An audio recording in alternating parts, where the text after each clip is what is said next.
Chernobyl disaster had an immediate impact in large clouds of radiation and billowing pillars of smoke, the long-lasting impacts on Russian society, on other European nations, and on the environment are the true legacy of Chernobyl. Chernobyl highlights the great danger presented by scientific exploration. The Chernobyl reactor was located in the Soviet-controlled area of Ukraine. Though it was in a largely unpopulated area of Ukraine, the reactor was 3 miles from the town of Pripyat, which had a population of about 49,000 people. On the night of April 25, 1986, the crew of Reactor 4 ran a standard test of turbines in the reactor. This test determined how long the turbines would spin and provide power to the reactor in the event of a main power failure. This test had been performed many times before, but this time was different. This time, it went terribly wrong. The test caused a power surge to the reactor core. The crew was able to shut off the reactor, but it left the core in an extremely unstable condition.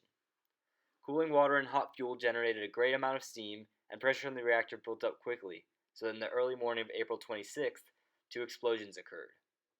These explosions threw dangerous fission products into the atmosphere and killed 2 workers in an instant. These 2 workers could be considered lucky because 28 other workers and firemen died long, painful deaths after being exposed to around 2,000 millisieverts of radiation. To put this into perspective, American workers today are only permitted exposure to about 50 millisieverts of radiation every year. Any more than this is considered detrimental to that worker's health. Being near to Chernobyl for one day after the accident was the equivalent of working for 40 years in a nuclear power plant. The immediate impact of this disaster was these 30 deaths and the spreading of dangerous iodine-101 and caesium-137 to places as far away as Scandinavia. The town of Pripyat was evacuated and it has been uninhabited for the 30 years since. Today, Pripyat is home only to feral dogs, thrill seekers, and military patrols. This was only the beginning of a disaster that stretched over the decades after its occurrence. It is estimated that the thyroid cancer rate for 1986 to 1997 was 10 times greater than the pre-accident level among Ukrainian patients under 15 years old. Other children are horribly disfigured, and the infant mortality rate is 300% higher in Belarus, near the accident site, than in the rest of Europe. It's the only movement he has. Is it painful? А не болит, когда ты двигаешь? Нет. И не болит, если ты садишься? Нет. А как ты вот двигаешься? Вот так и передвигаешься, а в школу? А в школу меня носят Кем ты хочешь быть? врачом. I would like to be a doctor. Why? А почему? Чтобы лечить детей. Several months later, a cleanup was initiated where liquidators moved contaminated materials into the reactor and began construction on a large coffin to surround the reactor core. Sergei, a Chernobyl liquidator, was interviewed in 2008. The interviewer asks, "You were in the zone for over 1 month. Was the short time frame due to your accumulated radiation exposure, or was it planned to be that length when you first arrived?" Sergei replies, "Yes, it was because I had accumulated the sacred number, 25 roentgens. In reality, my dose was at least twice higher, according to my estimates. During my time in the zone, we did not have individual dosimeters whatsoever. The dose was calculated based on the average working irradiation measurements, which was 6 to 8 checkpoints on the perimeter and midsection of the operational field, surface, etc. Based on the level, the squad leaders such as myself determined the average time of work considering daily doses of 2.5 roentgens, not higher, per person." The interviewer then asks, "How many of your friends that served as liquidators with you have become sick due to radiation exposure?" To which Sergei responds, "At least 3 of my fellow liquidators got health problems right there while being involved in the station. I know of several deaths among liquidators whom I served with, but this is a very sad, emotional part for me, so forgive me if I choose not to go into details." The considerable danger that Sergei and other liquidators were put through was considered an outrage by Americans who were already embroiled in the Cold War.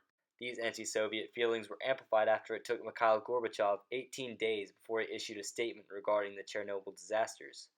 He only did so after Sweden demanded information on why their air had been filled with radioactive material. In the following speech, Gorbachev addresses the USSR. "Good evening, comrades. As you all know, a misfortune has befallen us. The accident at the Chernobyl nuclear power plant.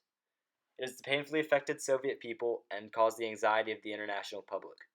For the very first time, we've encountered in reality such a sinister force as nuclear energy that has escaped control." Gorbachev goes on to say that various attempts are being made to bring the matter under control, but he is vague in his description of these efforts, choosing to say, quote, All work is being conducted on a round-the-clock basis. The scientific, technical, and economic potential of the entire country has been put to use. This vagueness of speech further strained American relations with Russia. On April 28, 1986, the New York Times released an article that said, quote, Gorbachev's phrasing suggested that the problem had not been brought under full control at the nuclear plant, which the Soviet announcement identified as Chernobyl Station. The Soviet mishandling not only aggravated relations with America, but also relations with other European countries. British Foreign Secretary Geoffrey Howe said, quote, There is a deep concern at the Soviet Union's failure to give early warning of this. It is a serious lapse in European good neighborliness. Margaret Thatcher later released a statement that said, quote, The Soviet failure to alert European nations to the radioactive cloud moving towards them raises questions about Moscow's new open policy. West German Foreign Minister Hans-Dietrich Genscher called on the Soviets to decommission nuclear reactors until more was known about the Chernobyl accident, and the European Community Commissioner in charge of nuclear safety, Stanley Clinton Davis, accused the Soviet Union of breaking international law for not disclosing the accident earlier. These statements demonstrate a previously unseen political tension in Europe that brought nuclear power to the forefront of political debate. The pressures from Sweden, Denmark, and other countries resulted in new safety regulations and inspections for nuclear reactors throughout Europe. Though nuclear power is now safer than ever and Cold War aggression has died away, the environmental impacts of Chernobyl are more evident today than ever before. Biologists have discovered an alarming number of defects and abnormalities among the populations of animals in the Chernobyl zone. It's a perfect area for biological studies because we see a diversity of plants and animals. It's one of the hotter areas in the Chernobyl zone, and so from our previous work we know that this level of chronic exposure is above that most species will tolerate. Most environmentalists think only of mutations and abnormalities when they think of Chernobyl. But an oft-overlooked benefit of the Chernobyl disaster was that it created a veritable nature reserve that has remained untouched by people for 30 years. The area began as a city overgrown by a forest, but by 2015 this city has become the forest. Buildings are engulfed by trees, and sidewalks are obscured by shrubbery. Wolves, elk, boar, and other species now call this reserve their home. Endangered species like Przewalski's horse and the European bison have been introduced to the area and are flourishing. The wolf population is estimated to be about 7 times greater than 30 years ago. As terrible as it may seem to present the idea that Chernobyl may have benefited the global population, the benefits of Chernobyl far outweigh the losses. Though there was a small number of casualties, as well as increased birth defects and throat cancer in the local population, the radioactive materials released into the atmosphere have long since dissipated, leaving the world only with greater awareness of nuclear safety, providing millions of people involved in nuclear power with more guidelines and protocols to follow, and giving hundreds of animals, some endangered, a safe haven from the increasingly industrial world.